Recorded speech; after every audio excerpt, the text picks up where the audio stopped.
I always root for the underdog, which is why I'm a Satanist. I spent last Friday night editing the Wikipedia page on loneliness. The very act proved I was an expert. I'm not afraid of clowns, I'm just afraid of the type of person who chooses to become a clown. I was born with a tail, but my parents had it removed, so now I have nothing to swat away the flies that buzz around my anus. Thanks a lot, Mom and Dad. The other day I was driving and I accidentally hit a deer. I mean, not a deer, a horse. I killed an Amish person. I know this lady who's a butterface. Everything's attractive. Butterface is covered in butter. Is a fanny pack cool if it's filled with cocaine? Wherever I go, I leave behind me a trail of breadcrumbs. The upside? I've never gotten lost. The downside? All of my sisters have been eaten by witches. Whenever you see a pretty flower, you shouldn't think, that's pretty. You should think, oh, I have the same taste as bees. The worst side effect of smoking a pipe is melting in the spring. If I were in a wheelchair, I would tell people I was 6'4". It's not like they're going to make me stand up to measure. Whoever named it the liver must have thought it was the most important organ. This here's the liver. It does the livin'. I bought an umbrella, mostly for rain, but also in case I ever need to walk a tightrope. Eyes are the window to the soul. Maybe that's why birds keep smacking into my eye. The word quit isn't in my vocabulary, because I dropped out of kindergarten. I'm transitioning into a woman so I can look at myself naked. Do you think seeing-eye dogs get mad that they're paired with blind people? They're like, but I'm the best dog. I learned all your rules, all your stupid commands, and this is how you repay me? By putting me with this loser who keeps bumping into things? He can't even see when my food bowl's empty. If you're a spectator at the Special Olympics, you're either a really good person or a really bad person. No in between. You're either there like, these people are so inspiring, they make my heart full. Or you're there like, I want to see a kid with Down syndrome fall on a hurdle. The funny thing about the electric chair is that it's a chair. We wouldn't want the person to have to stand up and be uncomfortable while they're getting electrocuted to death. What went into the thought process when making the electric chair? Were they like, should we make it an electric bed? No, too comfortable. An electric stool? No, not comfortable enough. Even a murderer deserves back support. I like to go to stores and ask if they sell condoms, and if they say no, I give them a high five. I'll go to a store and say, do you sell condoms here? They'll say, we're a yarn store. And I say, that's what I'm talking about. It feels better without one. And if they say, yes, they do sell condoms, I say, well, then I'm not shopping here. And I storm out. If I were a teacher, I would assign a report on Martin Luther King. Not Martin Luther King Jr., I would leave out the junior. I would just say, write a report on Martin Luther King. But all my students would assume I meant Martin Luther King Jr., and then whenever they turned in their reports, I'd fail them all for not following directions. I'd be like, I meant his dad. I think libraries should be allowed to murder one person a year, because the 10-cent fine or whatever it is isn't enough to deter people from keeping the books too long. So I think every day you have an overdue book, that should get you one ticket in a raffle, and then at the end of the year, librarians will pick one name out of a hat, and that person will get crucified in the reference section. People walking by will be like, Mommy, what happened to that man? Well, Johnny, that man took a little too long to read the Motorcycle Diaries. The reason I say this is because every time I go to the library, the computer system will say they have the book I want, but then when I look on the shelf, the book won't be there. And that's when I realized I have the same reading tastes as thieves. I want to start a book club for these thieves. We'll call it Oprah's Book Club. Yeah, that's right. We stole the name. We don't care, we're degenerates, we're scoundrels, but we do like a nice Alice Munro short story collection. I don't like it when you're reading a book and the beginning part will say something like, "To Martha with love." It's like, okay, we get it. You have a wife. Stop bragging. Because when you think about it, if you're a writer, your job is to write.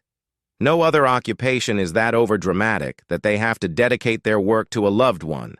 You never see a dentist be like, "I dedicate this root canal to the love of my life. This one's for you, baby." I don't like dentists, though, because dentists act like they're in the same category as doctors. They charge a lot of money, they put a bunch of letters after their names, but doctors are way above dentists. Doctors are in charge of the whole body. It's life or death. But with dentists, it's just the teeth. It's not even everything to do with the teeth. If you go to the dentist and say, "Hey, my teeth are a little crooked, can you fix that?" The dentist will say, "No, you'll have to see an orthodontist. That's out of my jurisdiction." In the 8 years it takes to learn how to become a dentist, we never got around to learning about rubber bands. It takes 8 years of higher education to become a dentist. There are only 32 teeth. That's only 2 teeth a semester. I don't like dentists. I also don't like photographers, because photographers act like photography is either hard or art. And it's neither of those two things. Because when you think about it, photography combines the two easiest tasks in the world, acknowledging something exists and pressing a button. You can't get any simpler than pressing a button.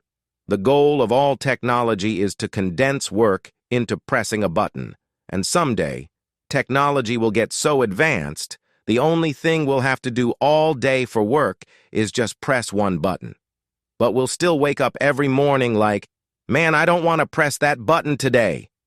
Then we press it and we're like, "Ah, finally, I thought it would never end."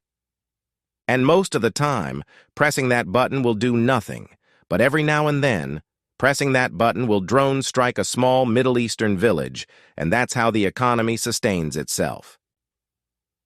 Nowadays, though, everybody's expected to be a photographer. You're considered weird if you don't take a picture of everything in your life and post it online. It used to be maybe 1% of people were photographers, but now it's basically everyone. It's arbitrary. It's like if all of a sudden everybody were expected to be a carpenter and people were like, "Oh, so you don't build a table every single day? What? Do you think you're better than us?" No, I don't think I'm better than you. I just think we should leave the carpentry to the carpenters, leave the photography to the photographers. I don't like taking photos. I prefer to just remember things. Memories are way better than photos. Photos are boring because they always stay the same, whereas memories change every time you remember them. Say you go to the zoo and you take a photo. Then in the future, when you look at the photo, it'll just show you at the zoo. But if instead of taking a photo, you just remember being at the zoo, then in the future you can say, "Hey, remember that time I went to the zoo and John Travolta gave me a lollipop? That was a great day. Then remember how I unlocked the cages and freed all the lemurs? Because I'm a hero?" But back to what I was saying about books. I don't like it when in the beginning of a book there sometimes will be a quote from another person's book. Shouldn't you be making your own quotes? Aren't you a writer?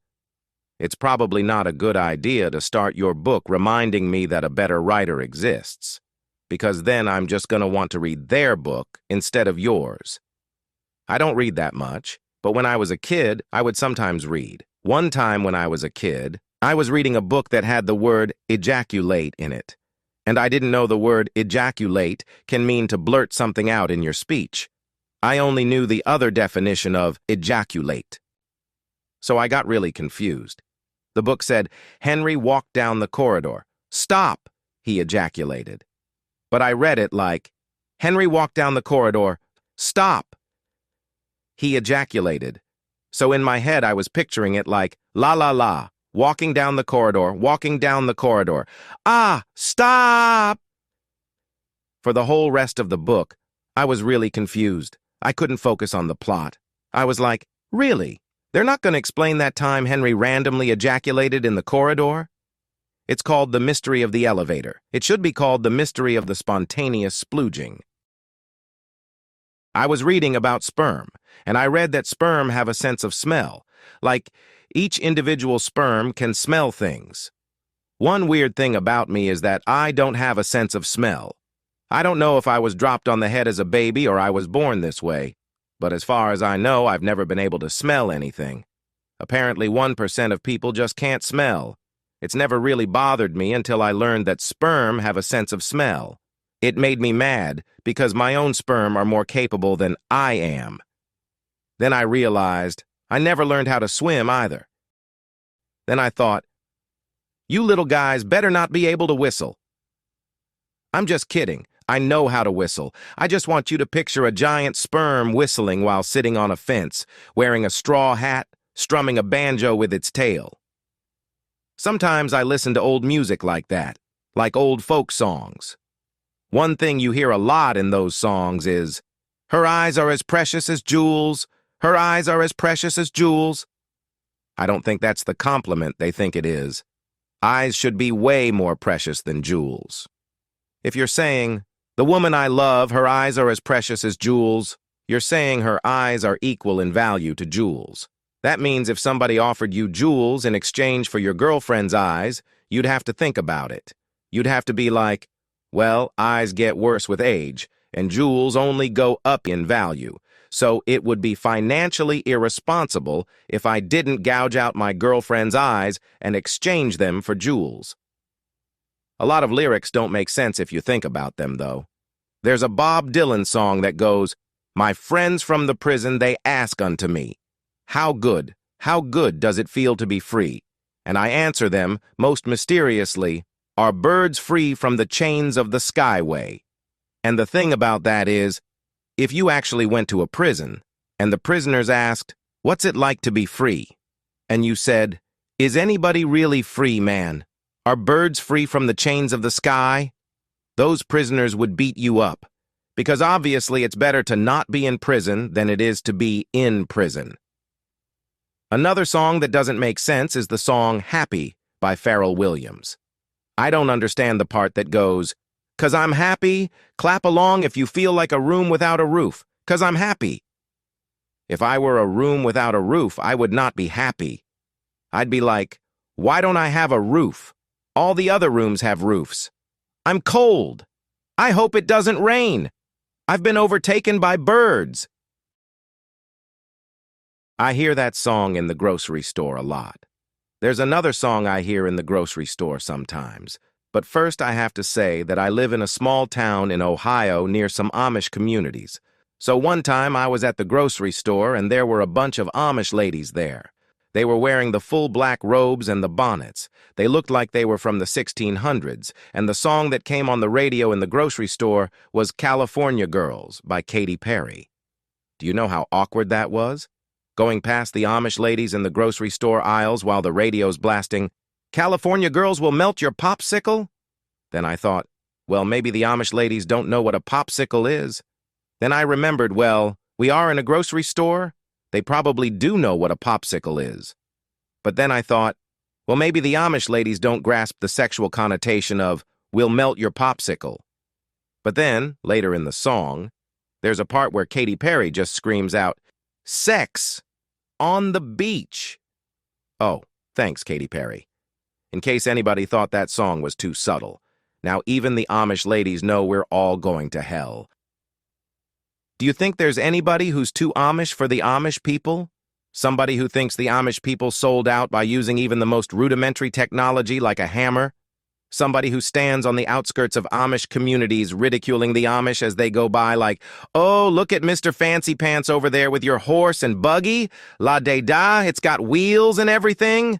Look at you using geometric shapes to your advantage. You used to stand for something, man. I don't know. Maybe Amish people do have a point.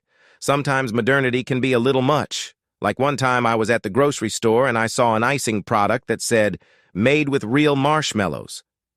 Is that how low the bar is for health in America's food industry? Bragging about using real marshmallows? What exactly is a real marshmallow? Remember those brisk fall mornings when you and your friends would go pick a marshmallow from the marshmallow tree? Then there's marshmallow fluff. That's for people who like marshmallows, but who find that chewing them is just too much work. You give someone a marshmallow and they're like, "Whoa, you trying to kill me with that thing? You know I can't handle a raw marshmallow." Please, chop that marshmallow into tinier and tinier pieces until it's neither a solid, liquid, or gas, until it's a new state of matter known only as fluff. I go to the discount grocery store, and you can tell it's the discount grocery store because all the cereals will be like Chinese bootlegs of regular cereal brands. Instead of Frosted Flakes, it'll be Flakes of Frost. Instead of Good Friends cereal, it'll be General Acquaintances cereal. Instead of Life cereal, it'll be merely existing cereal. I go to the discount grocery store because I don't have very much money. I'm so broke. One time a woman was hitting on me, and I had to reject her advances just because I was not that high up on Maslow's hierarchy of needs. Because Maslow's hierarchy of needs says first you gotta get food and shelter. Then once you get the basics, you can move up to sex, then you can move up to love, then you can move up to self-actualization and all that stuff. But me, I'm still at the bottom of that hierarchy. I'm still trying to get food and pay my rent. So this lady was coming on to me and I was like, "Whoa, lady, first you gotta buy me a sandwich or something, and maybe later we can discuss the higher pursuits of man." I always wonder how everybody has so much money. And then I realize, oh yeah, those people have jobs. I gotta get me one of them jobs. I don't like job interviews because I don't like how you always have to lie. You have to lie in job interviews because there are some questions you can't say no to, like, are you a people person? I can't be honest with that. I can't go to a job interview and have them ask, so are you a people person? No, I hate everyone. In fact, I often fantasize about everyone in the world dying except for me. And in these fantasies, I ride cars on the freeway as fast as I want, I eat cake, and I fondle the corpse of Beyoncé. Did I tell you I also know PowerPoint? I would not get the job if I said that. I feel bad for the one person who doesn't know Microsoft Office. That person is screwed. Because me, that's the only thing I got going for me that I know Microsoft Office. I go to job interviews and they're like, "So, do you have any relevant experience?" No. Do you know how to code? No. Do you have a bachelor's degree? No. An associate's degree? No. Do you know Microsoft Office? Well, as a matter of fact, if you check my resume, you'll see I do know Microsoft Office, PowerPoint, Word, whatever you want to throw at me. I'm a little iffy on Excel, just a heads up, and I don't really know what the other ones are. But other than that, I'm your man. One time I was looking at job postings, and for one of the jobs, for requirements, it said, basic communication skills. Whenever I saw that, I said, "Falaka palaka falawawawa fapaka." And then I punched my computer. You're telling me I need basic communication skills to be executive manager of a consulting firm? I was planning on getting by with a series of vague gestures. I never knew what to choose as a career. When I was in high school, there was a kid who liked soccer, so after high school he thought, well, I like playing soccer and I do that with my feet, so I'll become a podiatrist. And that's exactly what he did. He's happy and successful now. That's insane to me. That would be like if somebody said, I like to watch movies, and I do that with my eyes, so I'll become an optometrist. You're basically just picking a job at random at that point. But it's smart. You should do that. I could never pick anything. Every job seems impossibly horrible and bad. When I was in school, we had to take one of those career aptitude tests. That didn't help me at all. The results came back, I got geisha. But that's my fault because for the question, what do you like to do? I chose, paint my face and dance for Japanese businessmen. When I was a kid, anytime I had to fill out a survey, I would always put in fake answers just to mess with the system. Like one time in middle school health class, we had to do a survey about drugs and sex. I put in answers like, have you ever had sex? No. Did you wear a condom? Yes. Have you ever done drugs? No. Which ones? PCP. The results come back and the teachers are like, our sixth graders are taking PCP, but at least they're wearing protection. I wasn't a bad kid, but I did do some bad things. Like whenever I was 12, I had all these spam websites that made me a few dollars a day in total until they got shut down. I even had this very misleading eBay business where I'd sell pictures of products instead of the products themselves. People would get mad. They'd be like, but the picture showed a jet ski. And I'd be like, no, the picture showed a picture of a jet ski. That'll be 99 cents. I had a terrible feedback score. I go on the internet sometimes. One time I was trying to log into my bank account and I had to answer one of those security questions. It was, what was the name of your prom date? So I typed in no one and I got through. Thanks for the reminder, Bank of America. But when you think about it, all those security questions are kind of depressing. It'll be like, what was the name of your first pet? You know, the one that died and made you realize for the first time that everyone you love is going to leave you. Or it'll be, what's your mother's maiden name? You know, the name she had to give up because historically, marriage is basically men owning women like property. Or it'll be, what was the name of your best friend in third grade? You know, back when you still had friends, and you could still feel joy. After all that, I hope somebody does log into my account and steal my identity. I don't want it anymore. Some people are really concerned about security. They'll even put a piece of tape over their webcam because they're afraid people will hack into their computer and look at them. But I'm not afraid of any of that stuff. I always just assume 8 guys are masturbating to me at all times. I live a more interesting life that way. Because then I'm not just living for me, I'm living for the 8 masturbating guys. One thing I like about the internet is whenever you get a pop-up, and the only way to click out of it is to shame yourself. Like the pop-up will say, do you want exercise tips sent to your inbox? And the only way to click out of it is to click a thing that says, no, I enjoy being a fat tub of lard. You see a lot of weird things on the internet. One time I saw a guy post a before and after photo, and in the before photo, he was all scrawny, and in the after photo, he was all muscular. But the thing is, in the before photo, he had clearly not hit puberty yet. He was like 12 in the before photo. So I was thinking, you don't get to claim puberty in your workout gains. You don't get credit for that. Like, yeah, the other day I was working out so hard I started liking girls. The guy labeled the before and after photo from shit to fit. I like the idea of going up to a perfectly normal-looking 12-year-old boy and saying, your body is shit. Why don't you have lats?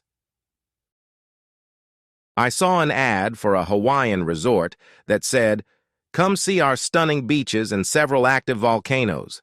And I thought, since when are active volcanoes a selling point? I could understand if the ad said, come see our several dormant volcanoes. But who's out there like, man, those volcanoes better be active. Whenever I go on vacation, the only way I can relax is with the threat of being disintegrated by molten lava. I saw a guy post, no matter how many times I type diarrhea, I will never spell it correctly. Why are you typing the word diarrhea so much? One reason I like the internet is because I don't have a doctor. I don't have health insurance. I mean, I pay for health insurance, but I don't have health insurance. I'm too afraid to use it because I don't know what it'll cost or cover, so whenever something's wrong with my body, I'll just look it up online. Then the internet will say what's wrong with me, but sometimes it'll add a bit of information which I feel like is unnecessary. It'll say, this condition commonly affects children. No need to kick me when I'm down. The internet's like, yeah, you definitely have eczema. What are you, 1-year-old? You probably got it from sucking on your binky. Sometimes I do this dumb thing where something will hurt on my body, so I'll pray to God like, please, God, if you just make this pain go away, I promise I'll start being a better person. I'll volunteer. I'll go to church. Just please, God, make the pain go away. And then, the second the pain goes away, I'll say, ha ha, back to being a bad person. Fooled you again, God. I saw this article that was praising a woman for being an unapologetic lesbian, and I thought that's a weird thing to call someone. An unapologetic lesbian? As opposed to what? Somebody who's like, hey everyone, I just want to let you know, I'm a lesbian, my bad. I really let the team down on this one. I'll try better next time. Me personally, I'm straight. I like breasts, especially when they're big and round and shaped like a man's ass. That's how straight I am. I really am straight. I've read that straight guys tend to like women with wide hips and narrow waists because wide hips are good for childbearing, and narrow waists signify to our brains that the woman is not currently pregnant. Because if a woman's already pregnant, there's no point in pursuing her from a reproductive standpoint. I used to think I was sophisticated about what I find attractive in a woman. I used to think it had something to do with a hint of a glint of tenderness in her eyes. But it turns out I'm just like, hey, a narrow waist. There's probably no baby in there. Maybe I could put my baby in there. Even if a woman is beautiful in every way, if her waist is a little wide, my brain's still like, there might be a baby in there already. Even if I know with 100% certainty that the woman isn't currently pregnant, my brain's still like, there might be a baby in there. Better not waste any of my unlimited number of sperm. It's weird what people find attractive. Some people are cannibals. They get sexual pleasure out of eating people. I've read that cannibals tend to have a really high sex drive, which makes sense. But it also makes me wonder, is there anybody out there who wants to eat people? Their sex drive just isn't high enough. They're like, maybe tomorrow I'll eat somebody. Tonight I'm kind of tired. I think I'm just gonna hit the hay. Are there any cannibals out there like, ever since I turned 40, it seems like I barely eat anybody anymore. In my younger days, I'd be eating 2-3 people a night. But nowadays, it seems like I'd rather just put on my PJs and get into bed with my wife, whom I will probably eat someday. There was this German cannibal in the early 2000s named Armin Moos. This Armin Moos guy eventually got life in prison for what he did, but there was a debate about whether what he did was even wrong, because everything he did with his victim was 100% consensual. What he did was, Armin Moos put out an ad that said, looking for somebody who is well-built and 18 to 25 years old, who's willing to be slaughtered and consumed. Which, first of all, if you put out an ad like that, you can't put in that stuff about must be 18 to 25 well-built. You're asking for someone to give up their life so you can eat them. You can't be like, no fatties. You take what you can get. So, the crazy thing is that somebody actually responded to the ad. This other guy, he was also into cannibalism, so they got together, and remember, everything they did was 100% agreed upon. So the first thing they did was, they chopped the guy's penis off. Then they took turns eating the guy's penis. So that guy was eating his own penis. It says on Wikipedia that he didn't like eating his own penis because he said it was, quote, too chewy. Talk about being your own worst critic. I think if I were eating my penis, I wouldn't take issue with the texture. I think I'd take issue with the fact that it was my own penis and I was eating it. So anyway, the guy was losing a lot of blood, so he went into the bathtub where he drifted in and out of consciousness. Then Armin Moos stabbed him to death, hung his body from a meat hook, chopped it into pieces which he stored in the freezer, and he ate the flesh over the next several months. So the moral of the story is, there's somebody out there for everyone.